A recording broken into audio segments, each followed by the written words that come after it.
राम राम भाई सबको। कक्षा 9 की विज्ञान के बारे में बात करना है। कक्षा 9 की विज्ञान के बारे में पढ़ना है। कक्षा 9 के साइंस के विषय में पढ़ना है। तो कक्षा 9 का जो विज्ञान का पहला चैप्टर है, पहला पार्ट है, वह है गति।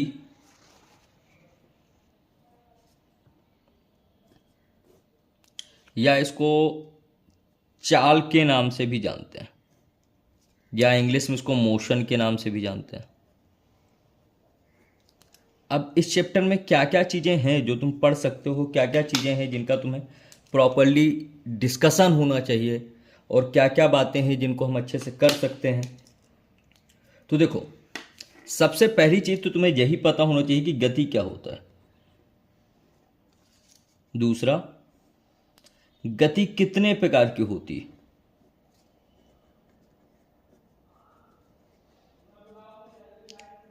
अब अगर गति है, कोई वस्तु चल रही है, तो चलने पे वो क्या क्या चीज़ें कवर करेगी। तो देखो, कोई वस्तु चल रही है तो उसकी चाल क्या होनी चाहिए। चाल के साथ साथ अगर समय के साथ चल रही है तो वेग क्या होना चाहिए। अगर इस दोनों में परिवर्तन हो रहा है तो वो इकाई क्या होनी चाहिए। चाल हो गई, वेग हो गया, त्वरण हो गया, गति हो गया, गति के प्रकार हो गए। अब वस्तु कितनी दूरी चली, यह भी जानना जरूरी है। वस्तु के साथ विस्थापन क्या लगेगा, क्या होगा वस्तु का विस्थापन। तो हमें जो डिस्कस करना है, हमें जो बात करनी है, वो इन चीज़ों के बारे में बात करते हैं। ठीक है बेटा। तो भाइयों, सबसे पहले तो बात करते हैं हम गति की, कि गति होती क्या है, या अवस्था की बात करते हैं। चैप्टर की शुरुआत करते हैं हम अवस्था। तो दो तरीके से हो सकती हैं अवस्थाएं। या तो वस्तु स्थिर अवस्था में होगी,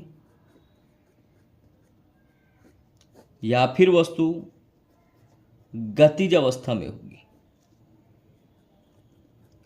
अब अगर वस्तु स्थिर अवस्था में है तो क्या होगा। स्थिर अवस्था में है यानी कि अपनी स्थिति में परिवर्तन नहीं करेगी।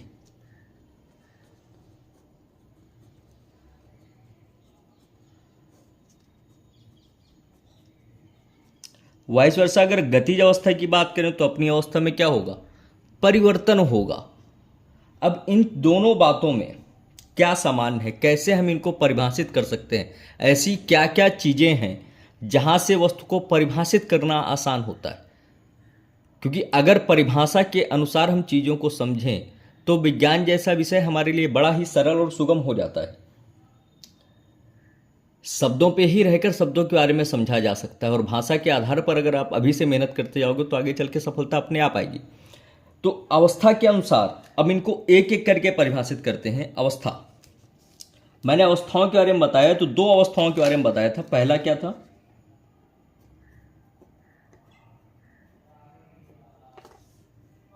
आई थिंक बबलिंग हो रही है, मैं कवर करता हूँ उसको, क्योंकि सेटअप नया नया है, मैं टीचर भी नया नया हूँ। यूट्यूब माध्यम के लिए, ऑफलाइन के लिए तो काफ़ी पुराना हूँ।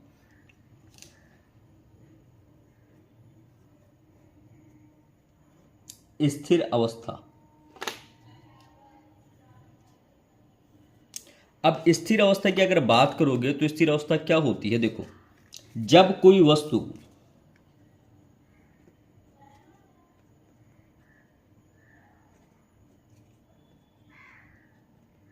समय के सापेक्ष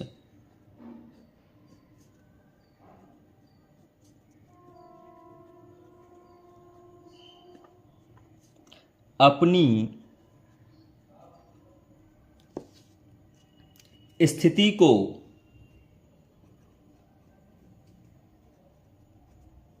परिवर्तित नहीं करती,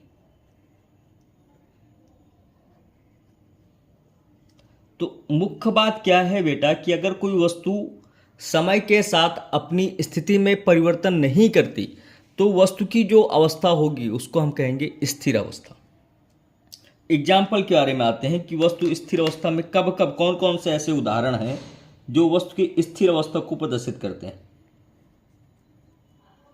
देखो, स्थिर अवस्था के क्या उदाहरण हो सकते हैं, किन बातों पे स्थिर अवस्था निर्भर करती है। Deep study is the best position. चलो अब आते हैं कि किन किन उदाहरणों के द्वारा हम ये समझ सकते हैं कि वस्तु स्थिर अवस्था में ही है। घर में ऐसी कौन सी चीज़ें हैं जिनके द्वारा मैं ये जान सकता हूं कि ये जो वस्तुएं पड़ी हुई हैं स्थिर अवस्था में। देखो, टेबल, कुर्सी, बेड, अलमारी। क्या ये अपने आप कहीं पर चल फिर सकती हैं? नहीं चल फिर सकती, क्योंकि इनकी अवस्था यह समय के साथ अपने आप को परिवर्तित नहीं करती हैं। तो इस अवस्था को हम कहते हैं स्थिर अवस्था। अब आते हैं बेटा दूसरी अवस्था में, गतिज अवस्था।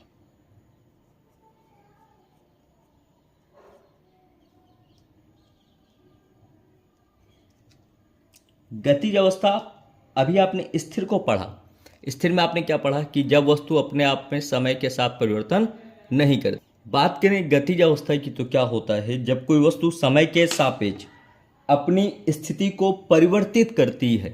जब कोई वस्तु समय के सापेक्ष अपनी स्थिति को परिवर्तित करती है तो वह अवस्था गतिज अवस्था कहलाती है। उदाहरण के द्वारा समझें तो उदाहरण के लिए सजीव वस्तुओं का चलना,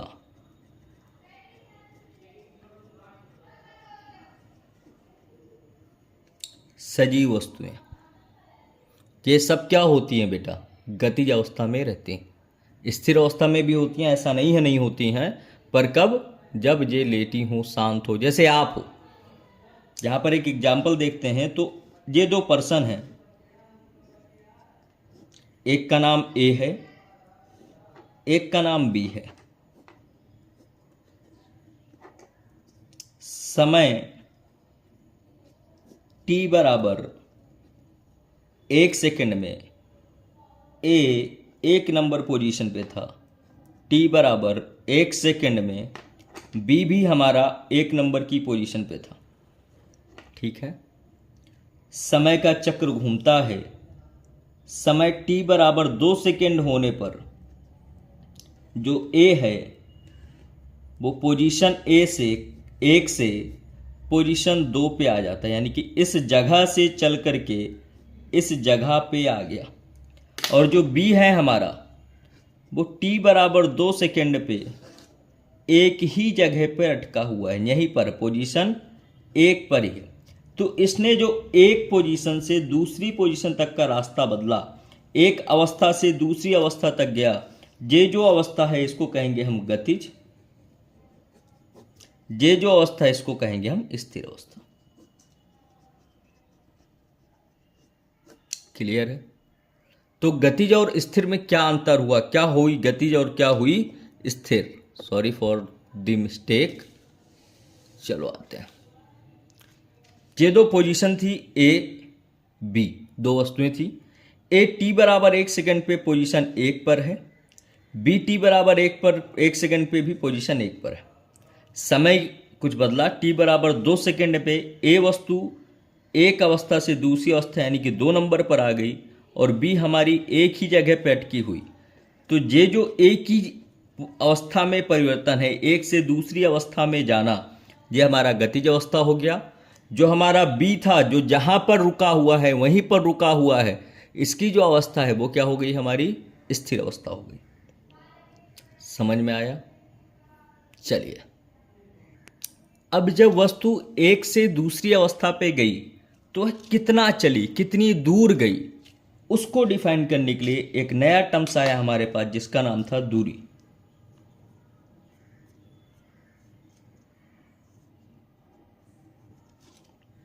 दूरी क्या होती है? देखो, किसी वस्तु द्वारा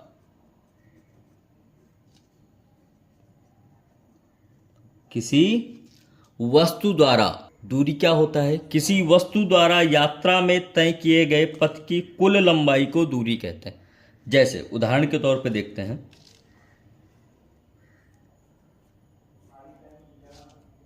एक व्यक्ति था हमारे पास जिसका का नाम था। का नाम का एक व्यक्ति ए पोजीशन से चलना शुरू करता है, कुछ समय बाद बी में आता है, कुछ समय बाद सी में आता है।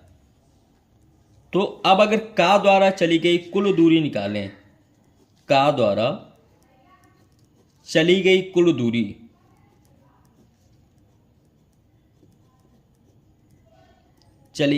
तो पहले कहां से गया था बेटा? ए से बी तक गया है, बी से सी तक गया है। तो हमने परिभाषा क्या की है? किसी वस्तु द्वारा यात्रा में तय किए गए पथ की कुल लंबाई को दूरी कहते हैं। तो यहां क्या होगा? कितना चला? ए प्लस बी प्लस सी। ये जो हो गई ये हमारी क्या निकल आई बेटा? दूरी निकल आई। समझ में आया? यात्रा में किसी वस्तु द्वारा तय किए गए पथ की जो कुल लंबाई होती है उसको कहते हैं दूरी। अब दूरी में क्या क्या चीजें होती हैं, महत्वपूर्ण है, इसलिए इसको नोट के नाम से लिखते हैं। पहला बिंदु, दूरी एक अदिश राशि।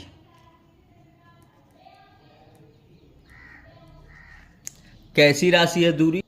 तो दूरी क्या है? दूरी एक हमारी अदिश राशि है। दूरी यात्रा के पथ की कुल लंबाई को प्रदर्शित करती है। दूरी में हम दिशा को नहीं नापते। तो आज के टॉपिक में आपने क्या क्या पढ़ा? गतिज अवस्था क्या होती है, स्थिर अवस्था क्या होती है और दूरी क्या होती है। अगले लेक्चर में इसके आगे हम पढ़ेंगे, जहाँ पर आप विस्थापन के बारे में जानेंगे, वेग के बारे में जानेंगे, त्वरण के बारे में जानेंगे और गति के समीकरणों के बारे में भी जानेंगे। इनके प्रकारों के बारे में जानेंगे, क्या क्या होता है। तब तक के लिए जय हिंद, जय भारत। आप सबको all the best. Please keep study for your future. धन्यवाद।